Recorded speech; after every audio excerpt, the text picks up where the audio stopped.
Okay, then let's start. Okay, I'm ready. So, hello, Scott. Thank you very much for agreeing on this interview. It's so lovely to see you. My pleasure, Paulina. Yeah, I would like to start with a short retrospective look at your trip to Russia. So you spent something like a week in Russia, right? Yes, practically, yeah. Yeah. So what impressed you most? What was like the biggest expectation versus reality surprise? What you mean with regard to what I was doing professionally, or my impressions generally of the country? Generally. Oh, well, I mean, my expectations had been built up over many years, of course. It seems ridiculous that all the traveling I do, that I've left almost the best until the last. A lot of my expectations were confirmed in the sense of how impressive the architecture is, for example, and how varied. In places, the two towns that I went to, Moscow and Yaroslavl, and also the sense that there are layers and layers and layers of culture, history, ideology, language, etc., which makes inevitably you are floating along the surface of something which is enormously complex, and you would need a whole lifetime to kind of understand it better, as well as knowing the language, of course. So yeah, I was absolutely delighted. It was a hugely important experience and left enduring memories. In terms of my professional activities, I was also very gratified to find so much interest and enthusiasm in the ideas that I was bringing. And also, I wasn't really bringing them. There was an awful lot of familiarity with stuff that I was talking about, which was, and also what pleasantly surprised me, there was very little resistance to some of the more, I suppose, or less orthodox ideas that I was promoting, particularly in my workshop in Moscow. Okay, well, thank you very much. That's really nice to hear. Hope it won't be your first and last visit. Hope you're going to return soon. Hopefully not. Yeah, I've laid that ghost, as they say. There's no excuse for not coming back. Yeah, exactly. And you haven't visited St. Petersburg yet. Absolutely. Okay. Yeah. Okay. So I would like, to start with the more theoretical things. So talking about second language acquisition, and then we're going to move to methodology, and then to dogma, and then to kind of smaller things and more practical things, maybe. So we're going to start with a couple of questions about the second language acquisition. During your training, you asked participants to draw a diagram of second language acquisition, so how they imagine it. Yeah. What would your imaginary drawing look like? How would you explain SLA in a nutshell? Well, I mean, I think I know what it wouldn't look like, and it wouldn't look like that sort of very linear process that is represented in, for example, Krashen's monitor model, where you have input, you have a filter, you have the kind of black box, the language acquisition device, and then you have output and feedback, etc. That very linear, computational, mechanistic view of language learning, which doesn't take into account the social context in which it occurs. For example, so I mean, if I were to draw that, I would probably have a series of concentric circles. So you have the outer circle being the social, cultural, political, whatever context, an inner circle being the learner's L1, for example, and the very inner circle being the embodied learner, the learner situated in a social context. And I think anything to get away from this view of the learner as being a sort of human computer. Clearly there are cognitive elements in language learning, but they're not the only ones. There are social and affective, i.e. emotional elements too, which need to be incorporated into a general theory, I guess. So less technical and more human. Well, more situated, more social, more holistic, less narrowly defined in terms of viewing as human beings as limited capacity information processes, which is the dominant metaphor, if you like, or model in most second language acquisition research up until recently. Okay, and talking about recently, yeah, so in the most up-to-date book on theories of SLA I was able to find and read, it's called Theories in SLA, second edition by Van Patten. And there are something like 10 theories, so 10 chapters. And which ones would you call the most predominant nowadays? Yeah, and from what angle does it look at the process of language learning? Well, I just to really to reinforce the last point I made, I think the theories that particularly interest me, which I think represent what's been called the social turn in second language acquisition theory, are sociocultural theory, i.e. Vygotskian theory of other regulation becoming self-regulation, or the idea of assisted performance. I think that's it's not a new kid on the block. It's been around, well, it's been around since Vygotsky, obviously, but in terms of its influence on second language acquisition theory, it's been around for 20 years in the West, at least. But it represents a major shift in focus from the purely cognitive to the social cognitive, if you like. That, and more recently, I guess, the usage-based theories that we associate with people like Nick Ellis seem to be compatible with social cultural theory and view learning as being a socially situated process whereby it doesn't assume any kind of innate language learning device. Rather, language learning involves general cognitive abilities, including pattern recognition, associated learning, being sensitive to frequency effects and the input, etc. Certainly in first language acquisition, this would seem to be quite sufficient to explain what happens. It's not yet, hasn't been yet shown that there's a strong connection between usage-based theories and instructed second language acquisition.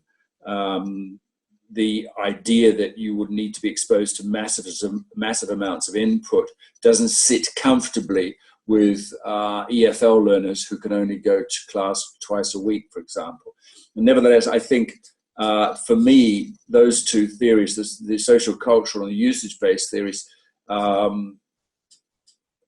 they are very suggestive in terms of what could be done could be realized through pedagogy, and also they seem to me sufficiently explanatory of the variation that you get in learners, which is one of the biggest things that needs to be explained in second language acquisition theory. How is it that some learners make rapid progress and others do not? So the individual differences. Yeah. Yeah. So it's very interesting that you mention pattern recognition. We're going to talk about it a bit later. Yeah. But and what do you think? Well, the second language acquisition research was, as you said, very technical, mechanical, cognitively oriented here for, I don't know, a couple of years, or not maybe 20 to 30 years. Yeah. And now we have the shift to the sociocultural thing. What do you think? What are the reasons for this shift? Well, I think this goes back to just general developments in psychology, not just in psycholinguistics. There are people who are querying and questioning the idea that the mind is an information processor. For a start, nobody's actually located a place where this information is stored, or what form that information takes, whether it's memories, whether it's language or whatever. We have, and so people are looking at, there's at least three concurrent views of the mind which could impact on psycholinguistics. One is the default setting, which is it's a little computer that we walk around with. The other one is that it's embodied, that it extends beyond the brain into our physical body, and that can be tracked. Language can be tracked through use of gesture, etc. And further, it extends into the social world.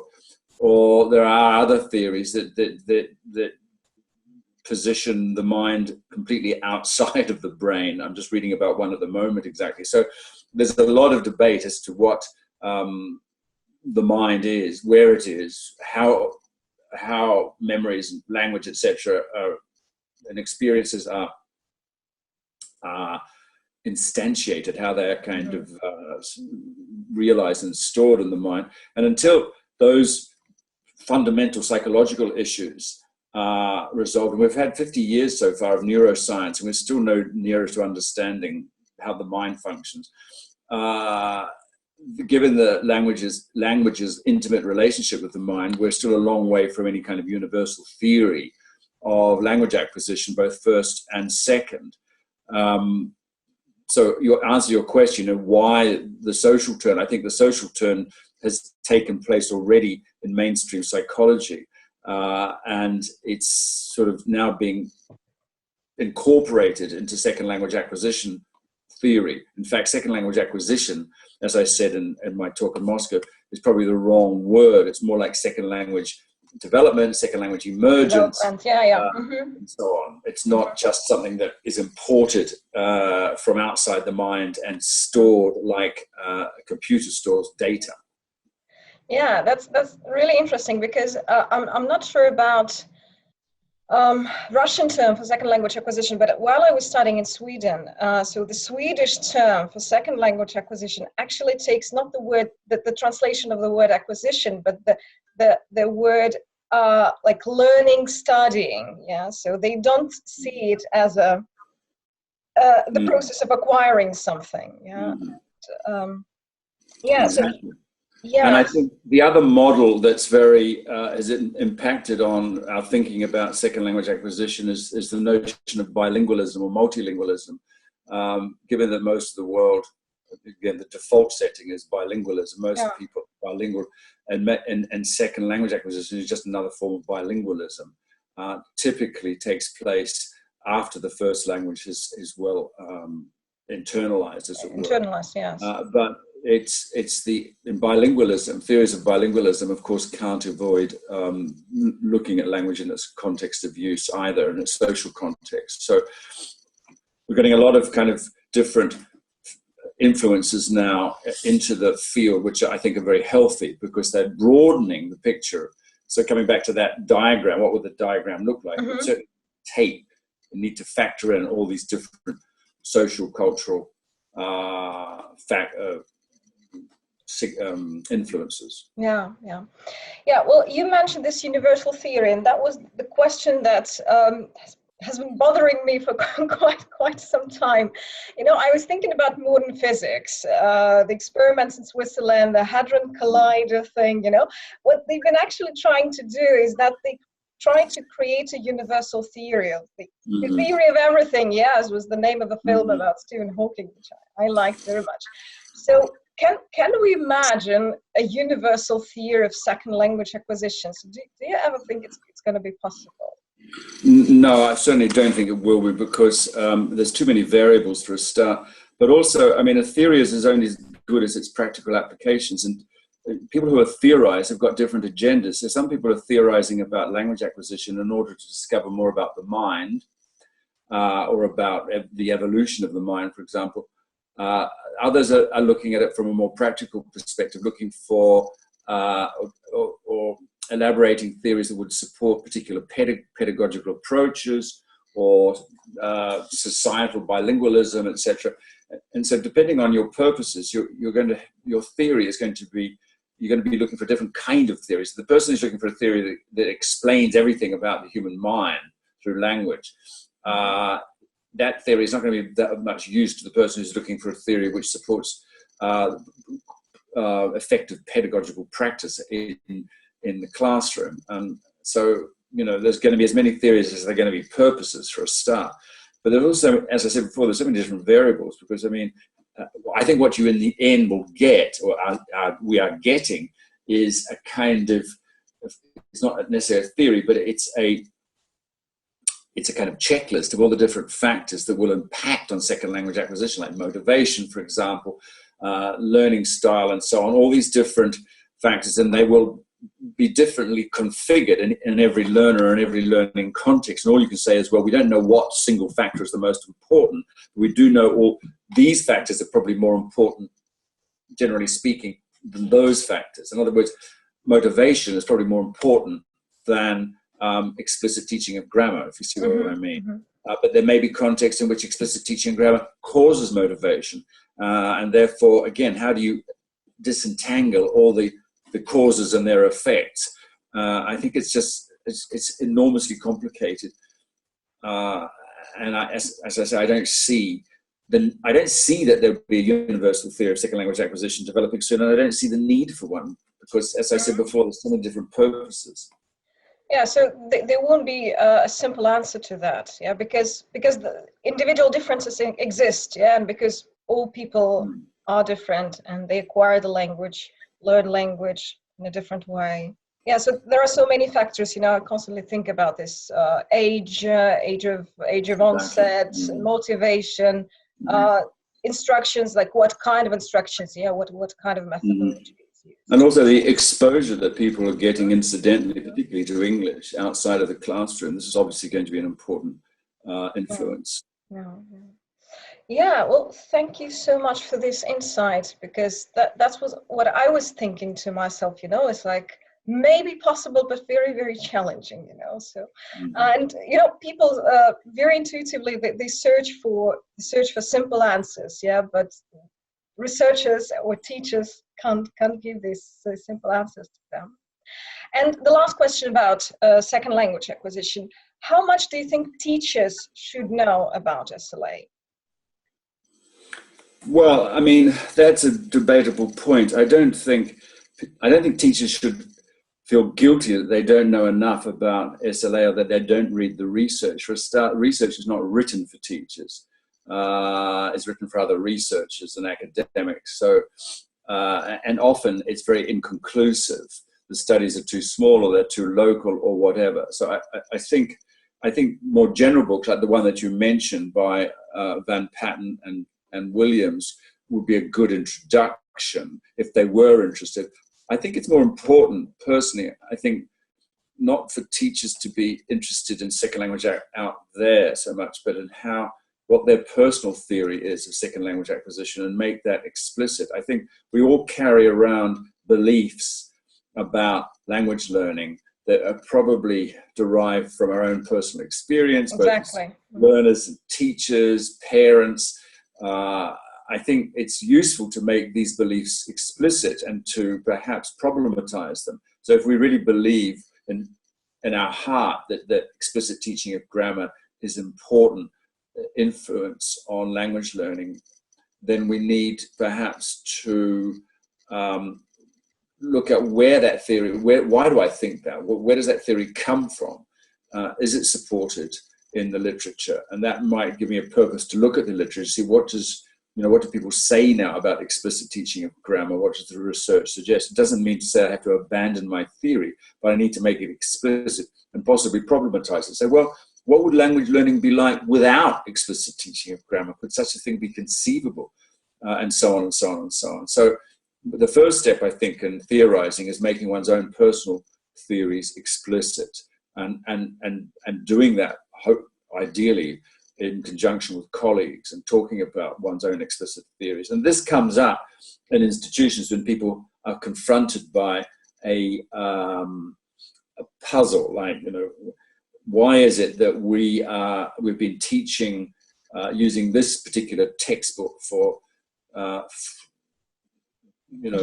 long, and we're seeing no difference between when we were using that other textbook, which we thought was so bad. So is it in the textbooks, for example? And this is where teachers and institutions often come up against their own personal theory of second language acquisition. We chose this course book because it's got a lot of grammar in it. We didn't choose, but I mean, are the students any better? And these kinds of discussions, also discussions about testing, obviously, are very good in an institutional context, because they force people to make explicit their beliefs about language learning. Yeah. You mentioned here a point which is also reflected on it a lot, because teachers take their beliefs in, their ways of learning a language in their teaching. And that's why I think that's probably one of the reasons why, you know, this, it's called traditional or grammar translation method is still so perpetuating now in Russia. Because, you know, so teachers used to learn the language in this old school way, and they succeeded more or less, well, because they became teachers, and they continue believing that this is the way. Yes, so explicit grammar instruction, this is the way, because they did it in the same way. So, yes, I mean, it's not only that they personally did it that way. I think there's in every culture, there's an educational culture as well, and the educational culture, so some educational cultures are very focused on rote learning and repetition. Others are more focused on, as you say, or say, for example, grammar translation and rote learning, perhaps. Others might be focused on more experiential ways of learning, but it depends what the local educational culture is, as much as the person's own experience.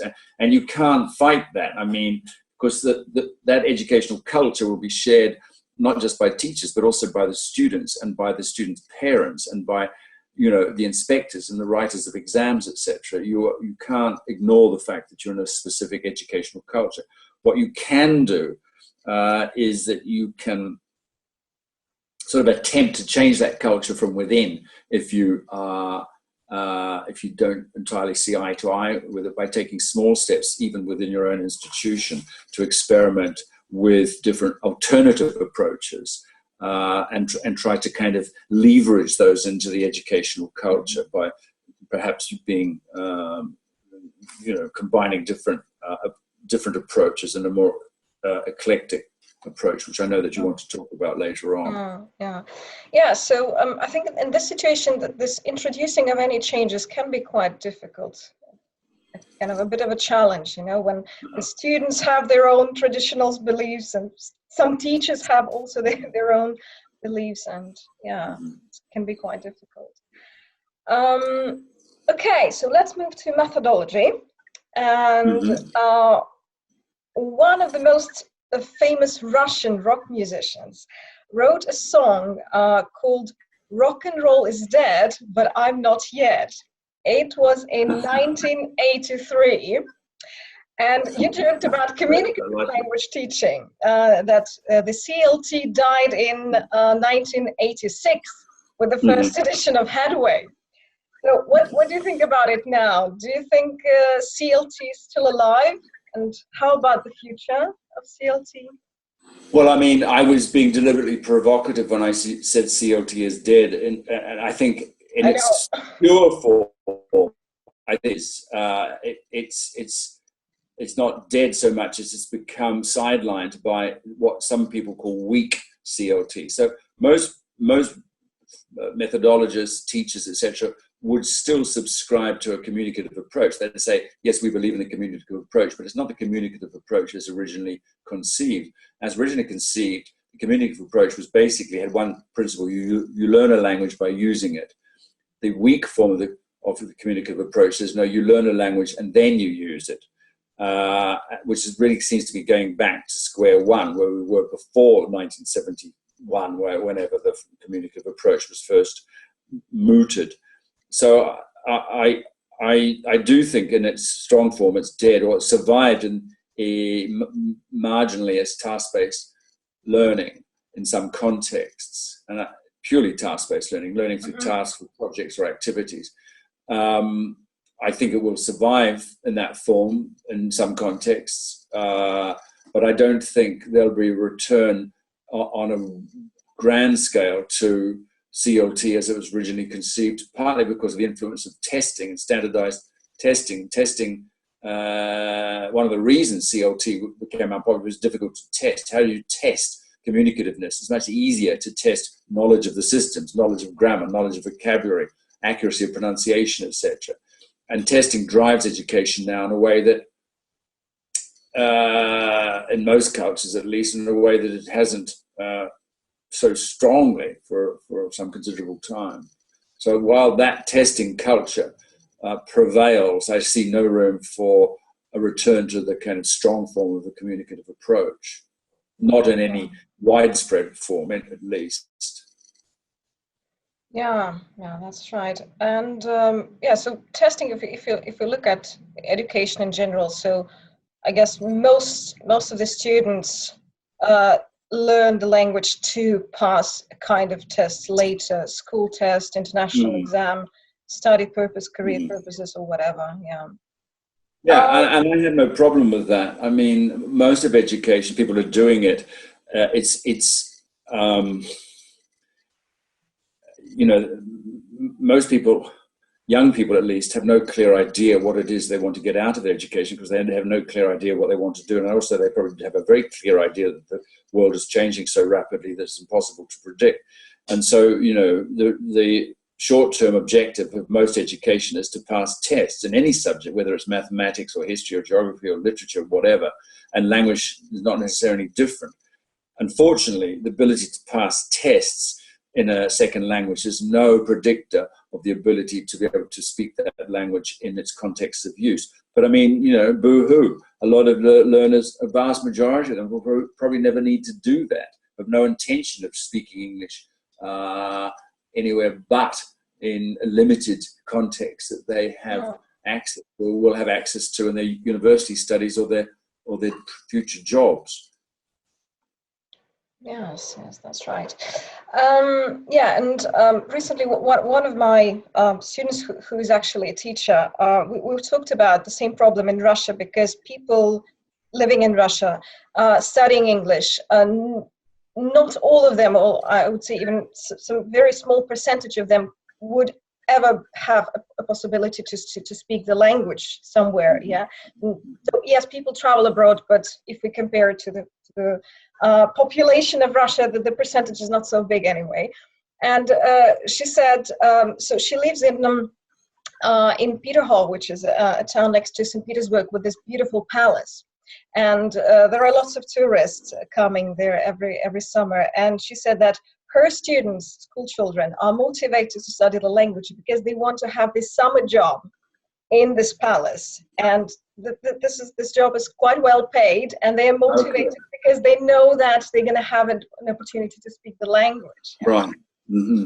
Which I thought, like, this is a genuinely communicative motivation, to learn the language. Exactly, and you see that wherever there's a tourist, a concentration of tourism, you'll see that, of course, there will be people who are seeing the affordances offered by that industry to better themselves, and part of that will be learning to communicate with tourists. And I remember when I lived in Egypt, being amazed at seeing the guys at the pyramids who offered camel rides to tourists could often speak fluently in a limited register, admittedly, in several different major languages. And some of them were kids. I mean, but they had not learned these languages at school. These were camel drivers. You know, these were not ex-university students. Yeah. So, but they were motivated strongly enough because of purely financial motivations, mercenary motivations, to pick up bits and pieces of language, and as many as possible. And that is a very strong motivation. And again, as I say, it reinforces the point I made earlier, that no single theory of second language acquisition could really account for their ability in languages, at the same time for accounting for people who studied it very academically, their ability in languages. That the theory needs to accommodate both forms of learning, the experiential and the scholastic, if you like. Yeah. Okay, let's move on. Some teachers and scholars say that now we live in a post-method era, or some others speak about principled eclecticism. Yeah? So do you agree with any of them? What do you think about these terms, like a post-communicative, post-method era? Well, I think definitely we're in a post-method era in the sense that it's general recognition that no no size fits all. I mean, that every context is going to be different, and no single method is going to will be successful for the vast variety of different contexts and learners that there are. And therefore teachers need to adapt their methodology to suit local needs. And that is where the notion of eclecticism comes in, which is just really a form of adaptivity.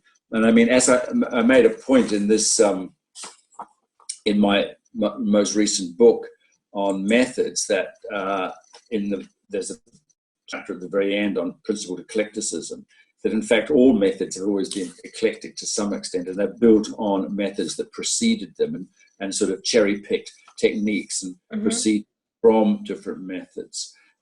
People are critical of principled eclecticism because it does seem to be a sort of self-help approach to language teaching, but I see no particular problem with that as long as it is principled. And by principle it means you simply reflect on it and monitor your methodology as it goes along, and you make the relevant changes. And this doesn't seem to be working, so I'll throw that technique out, and so on. So yeah, I have no particular problem, both those terms, post method and principled eclecticism. I think that's a good direction to be heading in. Good, thank you. Let's talk a bit about lexical approach. So initially in the 90s, late 90s, you rather criticized it and called it, quote unquote, work in progress and phrasebook type learning. And what was most importantly for me, that it was lacking coherent theory of learning and its theory of language. Yeah. And later, I recently read Michael Lewis's teaching collocation. And, you know, I remember he sounded, rather offended by these words at the time. But it was almost 20 years ago, yeah? So now, like 20 years later, what do you think about all these things and the lexical approach now? Well, that's a very good question. It's very topical because I've just written an article it's not published yet, but for a Swiss journal, the Journal of the ETAS organization, which is the Swiss Association of Language Teachers. And they're bringing out a special issue on vocabulary learning. And I wrote an article called Revisiting the Lexical Approach, 25 years after it was first formulated, in fact. And I do refer to that article I wrote. I don't refer to Michael Lewis's irritation about it, but I'm happy to say that I subsequently met him on a number of occasions, and we got on extremely well, not least share a love of opera. But I still maintain that, yes, that the lexical approach is more a theory of language than it is of learning, and that the theory of learning seems to be underdeveloped in a sense that it did not seem to address, for me, the major problem of how you organize all this lexical material into a coherent syllabus. Do you do it on the basis of frequency? Do you do it on the basis of generalizability? You know, you teach those chunks from which different grammatical structures can be easily generalized, or do you purely teach on the basis of learners' needs? I'm not saying that these questions can't be answered for the lexical approach, and various people have attempted to do that, but it seems that, as originally formulated, it's still weak on that in that respect. It takes on board the fact that there's corpus linguistics is proving again and again and again that so much of language is formulaic, but it doesn't give us a clear direction in terms of which formula we choose, nor what how we teach them necessarily, apart from just through exposure and practice, like any vocabulary, and how this might feed into the development of a grammatical system. These are problems for me still. So the choice of the lexis, am I understanding you correctly? So how exactly you pick, which chunks do you pick for a particular teaching situation? That's the problem. That's one problem, yes, it is. And also there is a danger, I think, it's been demonstrated in naturalistic learning, that people over-rely on learning chunks, formulae. They become capacity to generate a functional grammar is reduced because they become communicatively efficient before the development of a internal grammar, if you see what I mean. They use the chunks as kind of communication strategies. This is a danger. I mean, it's a risk, let's say, not a danger, of a purely lexical approach. As I said in that article, there's a danger of learning becoming all chunks and no pineapple. So you're learning lots of different little chunks, but the overall system is not sufficiently complex, if you like, for more sophisticated needs than simply getting by conversationally. But do you mean that there is a lack of grammatical teaching? Well, I'm not saying, I'm saying, I mean, there's good reason to believe that in the first language acquisition, that the formulaic utterances are a foothold or toehold, if you like, into the development of the grammar, that the child learns these chunks as unanalyzed wholes, and then through some kind of implicit cognitive processing, they break these down and unpack their internal grammar, and that becomes, it's sort of, those chunks are the raw material for the development of grammar. And I used to like to think that this would happen in the second language acquisition. In fact, there's not a great deal of evidence, unhappily, for this happening. That's not, adults particularly don't seem to do this unpacking or this unconscious unpacking. They just learn the chunks and they stay as chunks. And if they unpack them at all, they unpack them into their individual words, because we are literate by adulthood. See language in terms of individual words separated by spaces, and we don't unpack them into their internal grammar. I don't see, there's no reason why the teacher couldn't help do that unpacking, and that's so that the lexical approach, the lexical syllabus, as it were, could become the raw material for the development of a grammatical syllabus. Maybe an alternative, more workable alternative is you just have two syllabuses working in conjunction. One is the grammatical syllabus, traditional grammatical syllabus, which satisfies lots of people's expectations and needs. And then you have a more holistic, lexical, topical, thematic, whatever you want, syllabus, skills-based syllabus, task-based, running, functional, exactly, running parallel, but with no attempts to kind of join the two at any point. I think that's a viable alternative. As I say, would satisfy many people's needs and expectations. You have a sort of explicit syllabus and an implicit syllabus, if you like, or you have a discrete item syllabus and you have a holistic syllabus, and the two things run alongside each other like two different trains. Yeah, and in terms of theory supporting the lexical approach, what do you think about Michael Hoey's Lexical Priming? It was a book in 2005. Do you think it may serve as a valid underlying theory for lexical approach? Yeah, I mean, I was terribly excited by Hoey's book, and I read it and reread it, and everything else that he's written, and his talks too are spectacularly entertaining. I think he has been to Russia, actually. I seem to remember him talking about that. He's a great speaker. And to me, the theory of lexical priming seemed to confirm the usage-based theories which were coming out, you know, as I talked about Nick Ellis earlier, his theories about frequency and priming, and the application of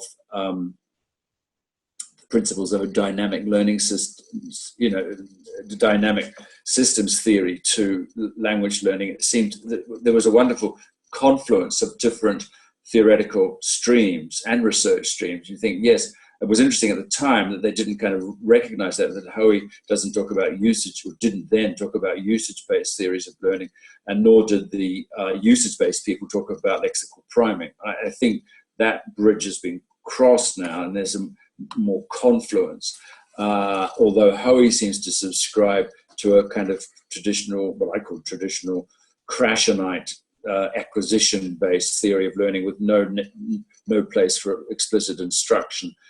I think there is a place for explicit instruction. Otherwise, as I said, there's this danger of a sort of premature stabilization at the level of purely formulaic language.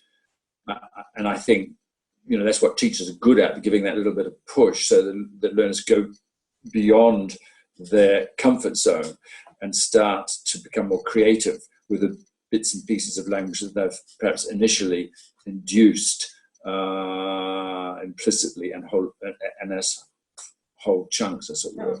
So I think, yes, no, I think I was, as I say, really excited. And I think the other thing about lexical priming, the theory, it confirms that all lexical learning, whether of words or chunks or whatever, or just individual morphemes, is it happens in kind of networks. So strong associations are formed between words, not just their meanings, but also their form and their frequency and their position in sentences. That certain words are associated with certain positions in sentences, and certain words are associated with certain collocations, etc. This network of associations which develops certainly in the first language. How you develop that in the second language, given the limited time we've got, that is an enormous challenge. And of course, I think a lot of the work that learners need to do is going to have to happen outside the classroom through things like extensive reading, for example, or extensive viewing of movies, and their transcripts and so on. Yeah, watching series is now becoming very, very popular in Russian. Yes. Exactly. Yeah. So you said Krashenite. Yeah. The word Krashenite. I like the word very much. So it's from Stephen Krashen's theory. Yeah. Exactly. Who I met for the first time only 2 or 3 weeks ago at a conference in Korea. Yeah. And to make a bridge from lexical approach to dogma, I dare to say that lexical approach and dogma have quite a lot in common, and I'm not alone in this view, I know. For example, what I mean is student-centeredness, yeah, so that we keep in mind learners' needs and learners' context, keep in focus. But most of all, the approach to work with the emergent language, yeah? Do you think that lexical approach and dogma can become friends in a way, like enhance each other? Or if not, then what's the fundamental difference between them? Well, again, I think it comes back to this thing about being a theory of language primarily, which is the lexical approach, as opposed to a theory of learning, whereas dogma, I would like to think, is more about a theory of learning, a usage-based theory, or a task-based theory. I mean, dogma is really a task-based language learning without materials. I'm not entirely convinced that the lexical approach, as I understand it, is really about emergent language. I mean, I think there are techniques in the classroom which I've seen demonstrated where the teacher feeds in language that the learners, which is useful because it's related to their immediate communicative needs, and it's topically connected. But there's normally, as I understand it, the lexical approach assumes a syllabus and a course book and all the kinds of things that are perhaps not 100% consistent with the idea that the best route, if you like, to language learning, certainly for many adult students, would be a negotiated syllabus or a process syllabus, which is continually negotiated and adapted towards the learner's developing communicative needs. So I don't know. I mean, I'm not 100% convinced that there is a great deal of overlap. Although, having said that, two of the founders, if you like, of a lexical approach to language learning, not on the Michael Lewis side, but on the more corpus-driven side, were Dave and Jane Willis. And they developed a syllabus based on frequency using corpus data, and were a lexical-based semantic syllabus. And they taught this using a task-based approach. So they were doing two things at once, which were quite revolutionary. One is adopting a non-grammatical syllabus, if you like, and also teaching it through a task-based approach. And for them, these two innovations were absolutely compatible. It's not anything that's not what I associate with the lexical approach, as Michael Lewis realized it. In fact, he was quite hostile to the idea of using frequency as a basis for a syllabus, and I don't think he mentions or talks about a task-based approach. His approach will be more perhaps text-based, where learners mine texts for the lexical collocations, etc. They embed. Well, thank you for that, for this view. Yeah, so now we move on to a couple of questions from the subscribers. See, they're all going to be, a couple of them will be about dogma. And there's a first question from Nuria Ishbulatova. She said, right now it feels like a lot of educators understand the true value of the method, the dogma, but it's great if learners came to schools or centers begging their teachers to teach unplugged. How dogma approach can be promoted to new learners? I think by not calling it a dogma approach for a start, or even an approach. Get rid of terminology, yeah? Yeah, absolutely. If you ask learners what it is they want to get out of a course of study, particularly young adult or adult learners, you will probably, and particularly in the private sector, probably a lot of them will say, well, we don't want a lot of grammar. We've got that, we've had 8 years of it. What we want is practice activating that grammar through speaking, possibly writing, certainly reading and listening. In other words, what they want is they want to become fluent, essentially, in the skills.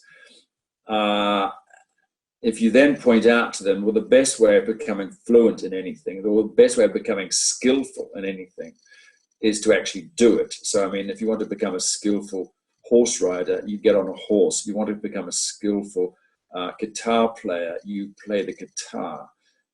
You don't sit down and read 20 different books about how you should do it. In fact, you may read those books alongside learning the guitar, and you may have a teacher who's giving you feedback and giving you explicit instruction. But you have to, at some point, have to be playing the guitar. And it's the same thing with language. Now, dogma is all about playing the language guitar. It's about doing that immediately.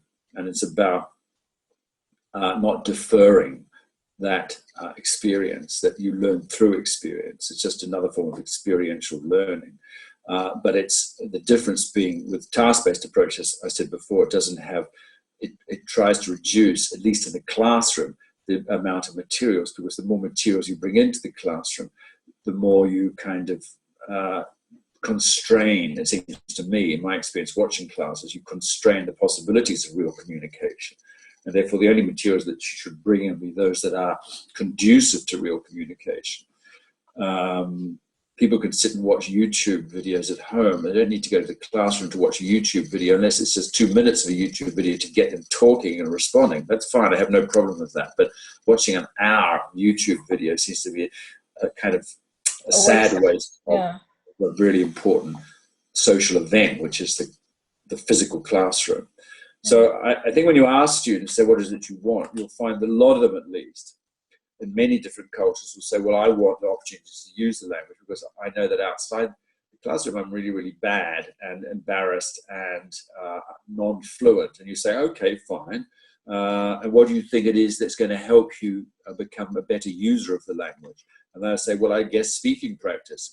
And you say, well, and does that include watching videos and doing grammar exercises? And they'll probably say, well, probably not, no. And you say, okay, fine, what you want is a kind of conversation-driven approach where you get feedback, and that's called dogma. So to try it out first and focus on practicing and doing things. Yeah, well, tap into every most learners at least, secret, if you like, motivation, which is I want to become a better speaker of the language. Yeah. Right. Thanks. So the next question is from Stanislav Bulgakov. Do you believe unplugged teaching will eventually be adopted by all teachers and course books will become a thing of the past? Absolutely not. The course book industry is far too big and powerful and global to ever allow to stand back and say, I think what will happen And I think it is happening anyway. And this is one of the legacies of the communicative approach, that coursebook writers are recognizing that they need to make the material more as relevant as possible to the learners, or they need to invite teachers who are using those course books to make to seize opportunities to bring the material alive in the local context. Now, whether teachers do that or not is, of course, another thing. I think experienced teachers do. They'll be using a course book, and the unit is all about shopping, and so they'll include some kind of reference to local shops, local products, the students' own habits, etc. That's good teaching. It doesn't mean it's dogma teaching. It's just good teaching, making things relevant and interesting and engaging for the learners. Course books, good course books, try to build that in, but it really depends on how the teacher uses them. And I think, as I said before, the impact, the backwash effect of standardized tests means that teachers perhaps don't take as many risks of that nature than they might like to, because they've got, we can't afford to have a conversation here because we've got to practice the present perfect continuous because it's in the test.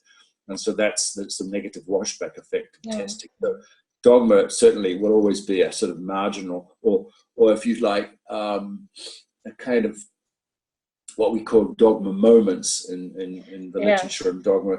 Teachers build in dogma moments when they come up. They'll depart from the lesson plan, they'll depart from the course book because something is of more immediate interest, and they can exploit it for its language using possibilities. That would seem to be as far as dogma will ever reach into mainstream teaching. Yes. So this is what I like to do in my lessons, to have this dogma moment. To, I don't know, a student visited the Hermitage at the weekend, and we can talk about. I love to talk about paintings and the art, and this is the moment when I can really explore this with my students.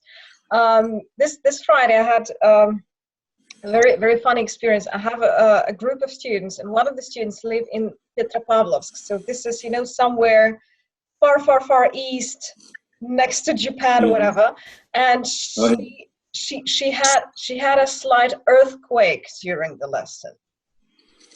Oh, that was a dogma moment. But basically, we were very afraid of her. Yes. Yeah, and she said, later she came back. She said, "Oh no, it's okay. It's only 3 degrees. I can go on with my lesson."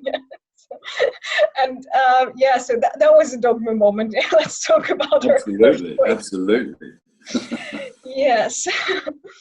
Okay, the next question by Irina Kaneva. In some cultures, Japan for example, lessons are conducted in a very traditional way with elements from grammar translation method. How can dogma be adjusted culturally to the traditional ways of a particular region? Well, I think in every culture, as I said before, there's an educational tradition, and the tradition is probably book-centered, scholastic, explicit teaching, transmission mode of teaching, etc. I don't think it's purely restricted to countries like Japan or Russia, and I know my own context here in Spain, that is very much the dominant, has been the default setting for a very long time, and therefore there's resistance to anything that runs counter to that tradition. And as I said before, I think you can adapt the principles of dogma to the classroom by giving permission to teachers, if you like, to exploit dogma moments, and perhaps by including in the syllabus topics or tasks, not just grammatical items. So it's the challenge that any methodology has in terms of how to make what might be a rather form-focused, accuracy-driven syllabus. How do you open that up to include more meaning-focused and fluency-based activities? That's, in every context will have a greater or lesser degree of elasticity, if you like, in terms of being able to accommodate these what we now know as being very educationally rich experiences. So, yeah, I wouldn't say it's the province of only Japan and a few other isolated contexts. I think every, as I say, every country, every nation, every educational tradition has its constraints, and we've just got to see how far we can push those constraints if we want to.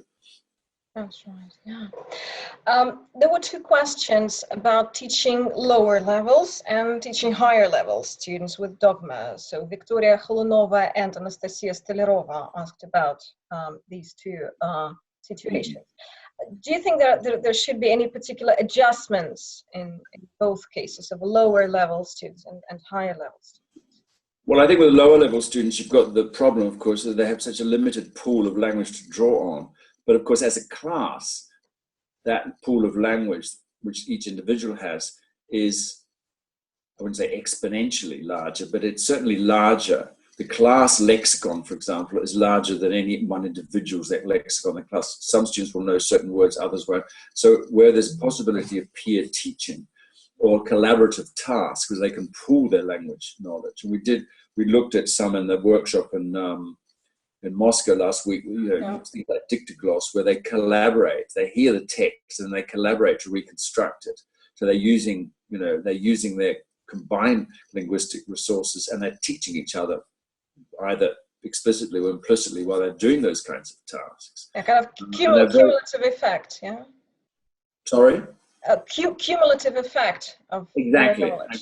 And so stuff like that, collaborative tasks, activities, and also I have no problem in a monolingual context where they all speak the same first language for the teacher to provide some of the support and scaffolding in the learner's first language. So what is it you're trying to say? Tell me in Russian, and I'll help you say it better in English. I have no problem with that at all.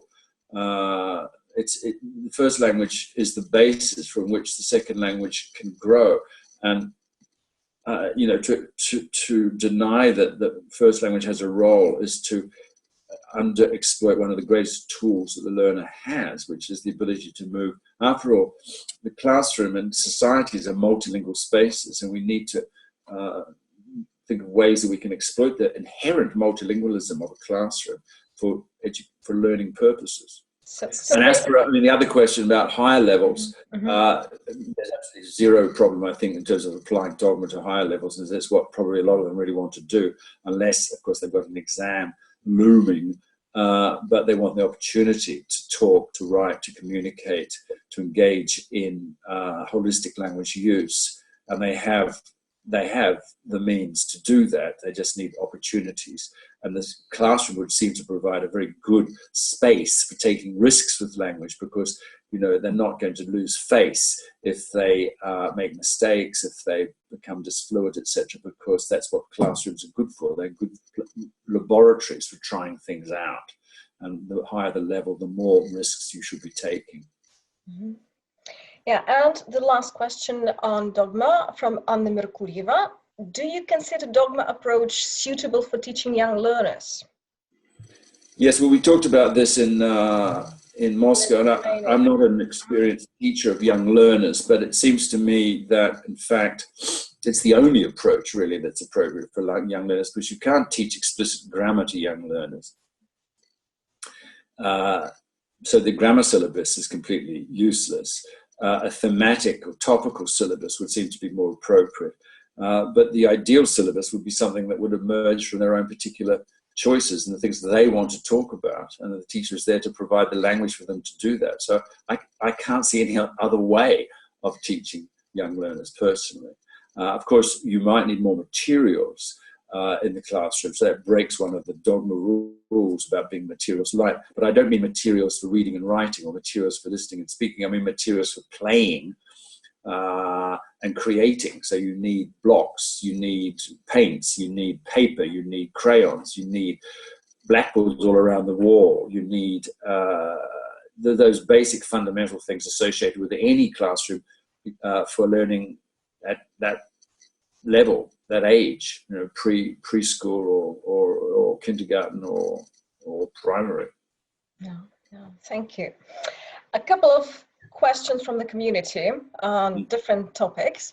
Oksana Staheva asks, being so enthusiastic about what you're doing, where do you actually get your inspiration from? Well, I used to get my inspiration from actual teaching, of course, and then sort of thinking about it and wondering why things weren't going as smoothly as I thought. I also was very lucky in most of my professional life. I've worked in institutions where teachers talk to each other and share ideas. And more recently, teacher training, I share ideas with other teacher trainers. Or with blogging, for example, I share ideas with that big community of people who respond to blog posts. And that, again, keeps the dialogue going. For 10 years, the Dogme group had its own discussion board. And that was an incredibly important forum for continuous teacher development, both my own and also the people who contributed to that forum. I'm still in touch with many of them. So it's really doing teaching and talking about it. Okay. And Yulia Melichova asks, have you ever reflected on your failures and successes? And what made you continue teaching when you were exhausted? Exhausted? Well, yeah, all teacher burnout is not an unusual situation, and many teachers work in situations where it is extremely exhausting, and I respect that. And I think that's why teachers use course books a lot of the time, because it makes planning, etc., a lot easier. And I would not ever take their course books off them in contexts like that. I would like them to perhaps free up from time to time when they're used to the course books. But I think the best lessons, the successes have always been those lessons that you didn't plan, that you didn't predict, where something does come up and you run with it. And that's so exciting. And you realize that, again, the learners have so much to offer once they're kind of engaged. In terms of failures, I think some of my important failures, both in teaching and teacher training, are always associated with assessment. And I think that's the hardest thing we are made to do, is to assess the students, because it's so demotivating for everybody. And I would love to see an educational context where assessment was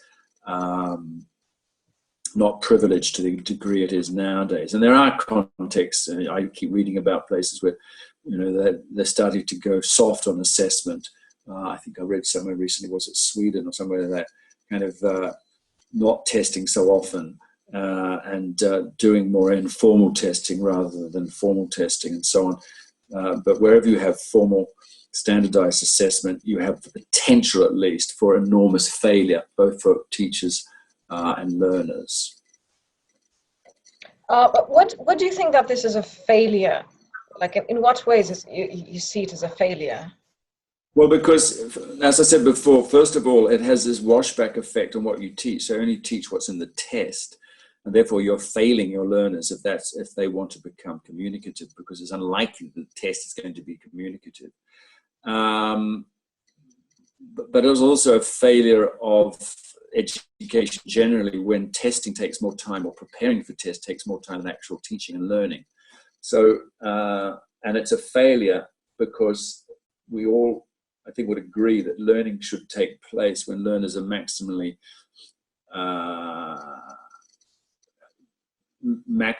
engaged and interested and feeling good about the learning experience. And testing, for most learners, does the opposite. It makes them feel bad about the learning experience, and it has a lot of negative outcomes. So I'm very much in favor of abolishing testing completely, but I know that it's a hopeless cause. Yeah. That was exactly my next question. So would you suggest abolishing testing completely? Oh, absolutely. Yeah, okay. If I was the Minister of Education, my first decree would be, okay, no more testing. Teachers are free to teach and students are free to learn whatever they... I think you'd find a much happier learning environment, and people will be learning faster and quicker and more because they're enjoying it more. Yulia Alexiuk asks you, are you going to publish any new book, and what will it be devoted to? Yes, good question. Well, the book that came out last year, as I said, was one of methods, and I've written another. Yeah, and I've written another one in the same series, which is called 101 grammar questions. So unfortunately, it's about grammar, but it's the kind of questions that teachers ask each other in the teachers' room. And I've just collected a number of these questions from my own experience and also through online surveys with teachers. What are the kind of things that you would like a very short, clear answer to? And they're often the predictable things like, what's the difference between have to and must? Or what is the zero article, for example? Or what is the real meaning of the present perfect, etc.? Those kinds of questions. So that's been fun, writing that and trying to write very short, succinct answers. So that's going to come out next year in March. Yeah, and one more question from Tatiana Yakovleva about the norms of the language. So how does one decide whether a certain linguistic form is correct? So less cars now is considered more or less correct, yeah, but it probably used to be viewed as incorrect some time ago, yeah? Is there some kind of magic cutoff or percentage that distinguishes between the norm and the error? This is a question that engages writers of grammars and of dictionaries. At what point does a non-standard form become standard? And is there any point in trying resisting, as you say, good example, less cars rather than fewer cars? I think, I don't think statistically you could say there's a cutoff point where there are more examples in a corpus of natural usage of one than the other. I think also you have to factor in society's attitudes, and certain kinds of so-called errors or non-standard forms cause more irritation, if you like, particularly among native speakers and others. So everybody has their own personal favorites. I mean, for a while, people used to hate the use of hopefully as a kind of stance adverb for sentences. So hopefully they won't be late. And they say, well, you can't be late, hopefully. But of course, that ignores the fact that hopefully is an expression of the speaker's attitude, not an adverb of manner. So, there's hundreds of these things, and you just have to live with them. But I think the question is very good, Tatiana's question, because it recognizes the fact that language is in a constant state of change, and we never know from one point to the next when a change has stabilized into kind of what we might safely call standard usage. I think as teachers, we have to remember that language is changing as fast as we are, in a sense, and that we have to be sensitive to these changes and not resist them necessarily. But of course, then again, coming back to the exams are probably based on a view of language which is already, outmoded. But we have to take that into account. So if learners are going to be marked down, if they write less cars rather than fewer cars, then we obviously have to take that into account and alert them to the fact that people say less cars, but in the exam you should say fewer cars. To be like 100% grammatically correct. Yeah, Mm-hmm. it reminds me of, this in Britain, in supermarkets, 5 items or less. Yeah. And people get very exercised about that and write letters to the paper. And I think, well, come on, get a life. There's other much more important things that you should devote your letter writing skills to. Okay, so finally, a series of short questions. So my questions are short, your answers can be not so particularly short. Yeah. So 3 books that influenced you most as a teacher and as a human. Well, I mean, the first book I read on teaching when I was a new teacher was Earl Stiebick's book, Away and Ways, published in 1980. And that had an absolutely mind-blowing effect on me because it challenged all my beliefs about teaching up to that point. It challenged the belief that teaching or learning a language is a purely intellectual process.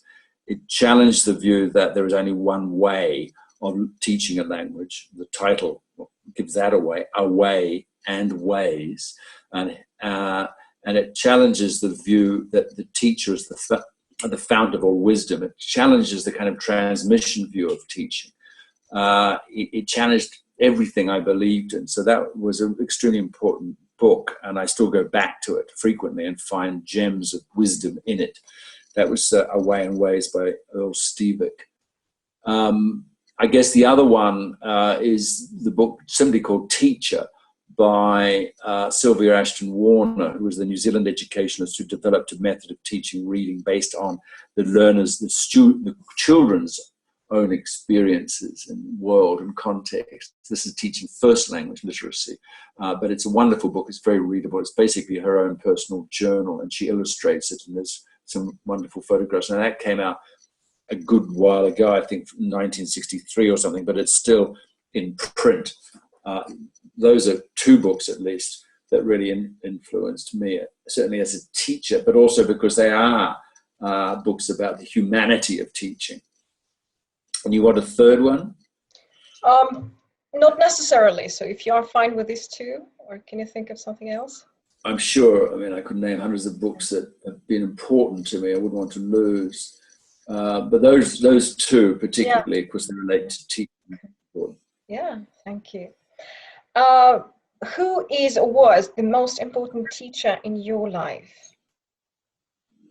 Well, I mean, I had some very good teachers when I was at school in New Zealand. I also had some very bad teachers when I was at university in Australia.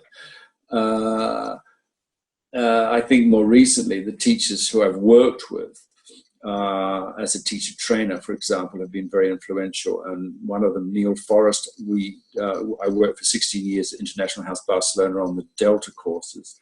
And we collaborated on our design of the courses, on the content, and talked endlessly about all the issues related to language learning. So I would say he was probably one of the most important teachers for me, and it certainly was his conversations with Neil that out of which developed my kind of intuitions about the dogma approach before it was even called that. Mm-hmm. What is your favorite place on earth? Ooh, my favorite place. Well, where would I like my ashes scattered? Ooh, it has to be in New Zealand, I guess, and it has to be in the mountains, and it has to be a lake. And there's a particular lake in a very remote part of the South Island of New Zealand called the Blue Lake, and it's the purest water. It's perhaps the purest body of water anywhere in the world. It's completely and utterly uncorrupted, unpolluted, and it's absolutely beautiful. And there's nobody there. So, I think if I had to go back anywhere, that would be number one on my list. Do you go there often to New Zealand? Not often enough. I was there actually quite recently for a conference in Auckland, New Zealand, of language teachers, literally at the end of June, and had an opportunity to visit some old favorite places of mine, including wonderful beaches, etc. So yeah, I'm lucky in that respect. I do go back probably once every 2 or 3 years. Yeah. What is your biggest yet unfulfilled ambition? Well, I mean, I'd love to play a musical instrument well, but I never will be able to because I'm not musically inclined. So it would be unrealistic to say that. I think I'd like to have a garden, a vegetable garden. But I think Barcelona's climate can allow for that. Yeah, yes, it certainly much more possible than in St. Petersburg. That would be more a challenge, that's true. 3 best books to read by a novice teacher. I mean, there's 2 things as a novice teacher you need to get up to speed with as quickly as possible. One is your knowledge of the language, which if you're a native speaker is probably very weak in terms of your explicit knowledge, not if you've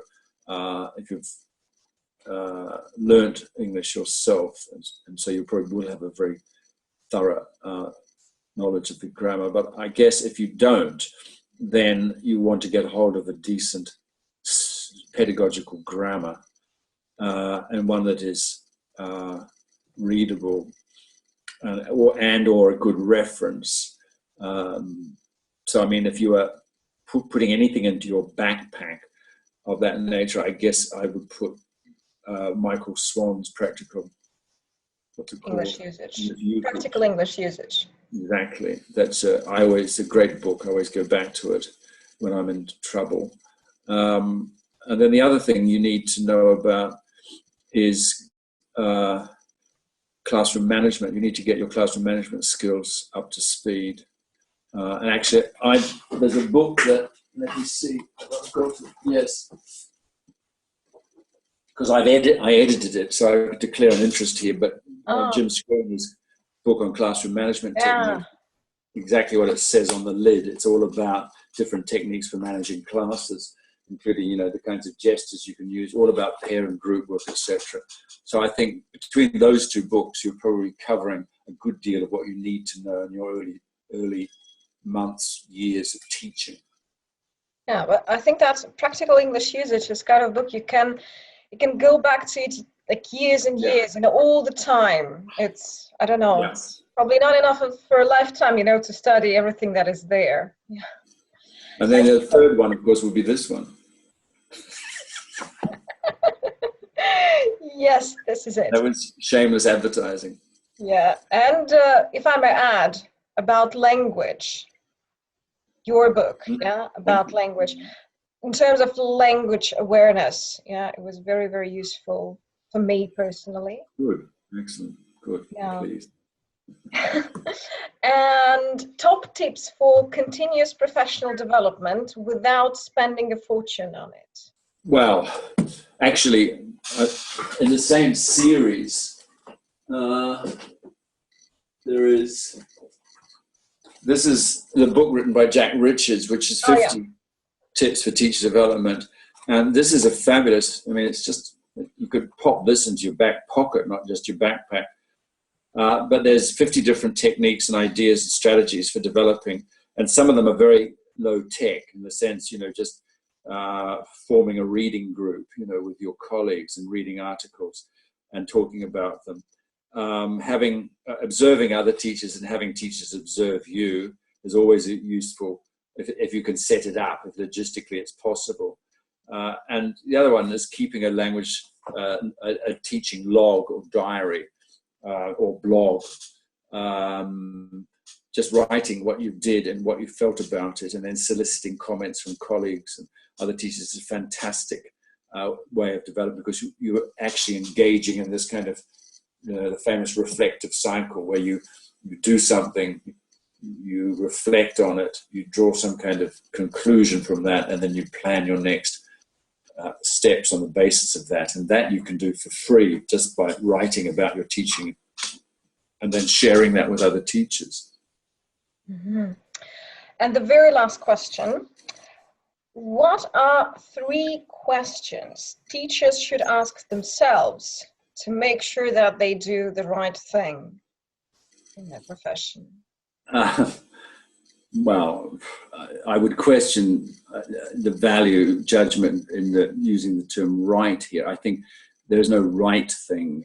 There is more or less effective things. And I guess the question that you might ask yourself after any lesson, or during the lesson for that matter, is, are the learners engaged? And how do I know? Because if they're not engaged, they're not going to be in an optimal state of mind for learning. And I guess, coming back to dogma again, the whole point of dogma was really to create the best conditions in the classroom for engagement, where you center the class on the learner's own interests and needs and fears and desires, etc. So are the students engaged? How do I know? Because it's not always that easy to guess. You think, the students are working in groups, and I can hear sort of that there's language happening, but it may well be that it's the lowest level of engagement. Students are just doing it because that's what they've been told to do, but they're not actually sitting up and on the edge of their seats. Of course, you can't expect that every moment in a lesson, but I think there should be 1 or 2 moments in the lesson where students are actively, physically, you can tell that they're engaged, they're listening, they're participating, they're really interested. Another way of finding out whether they're engaged is simply to ask them. And I think one of the questions you should ask, not yourself so much, but you ask your students is, what did you think of that lesson? And be prepared for good news and bad news, and to take steps accordingly. Yeah, thank you for that. So the very last thing we need to do is to announce the winner of the book contest. And so so I sent you the questions from the subscribers, and you chose the one you liked most. And that was by Julia Melichar. And that was the question on failures and successes. Yes, I chose that one because it was a more general question that I think all teachers experience, both failures and successes. It wasn't specific to dogma necessarily. And I just thought, yes, that was the question that made me think hard. And so I thought Julia deserved the prize. Yeah. So I would first like to thank everyone who sends their questions.